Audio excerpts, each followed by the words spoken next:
আজকে প্রধানমন্ত্রীর কর্মসূচি পাশাপাশি একাধিক প্রকল্পের শিলান্যাস হয়েছে এবং বঙ্গে বিধানসভা নির্বাচন এবং তারপর জয় জয়কারের পরেই প্রধানমন্ত্রীর যে বঙ্গ সফর কতটা গুরুত্বপূর্ণ এবং কি জানা যাচ্ছে, কি কি কর্মসূচি থাকছে প্রধানমন্ত্রীর আজ?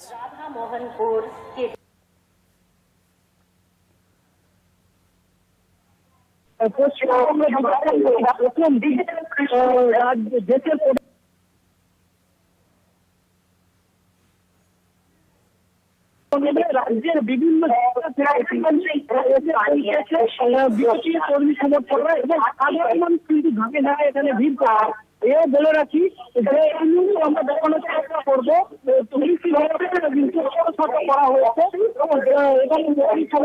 এবং সবাই কিন্তু কাতারে কাতারে এসেছেন এবং নিরাপত্তা বলাই করা হয়েছে প্রধানমন্ত্রী ঢোকার আগে।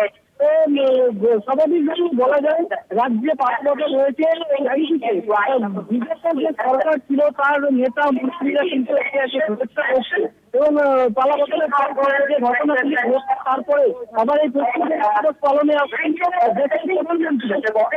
এখানে স্বাভাবিকভাবে বলা যায় যে নিরাপত্তার দিকটা খতিয়ে যে পারে এবং কেন্দ্রীয় বাহিনী রয়েছে সেখানে এখানে প্রধানমন্ত্রী প্রাথমিক বৈঠক করবেন এবং একগুচ্ছ প্রকল্পের উদ্বোধন করবেন।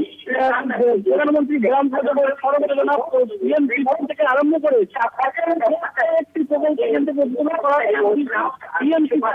এই মঞ্চ থেকে কিন্তু সরাসরি কৃষকদের অ্যাকাউন্টে কিন্তু সূত্র মারফত জানা যাচ্ছে। এই মুহূর্তে আমি দেখানোর চেষ্টা করবো নিরাপত্তার জন্য পর্যাপ্ত পরিমাণে পুলিশ প্রশাসন রয়েছে। এছাড়া প্রধানমন্ত্রী রাজ্য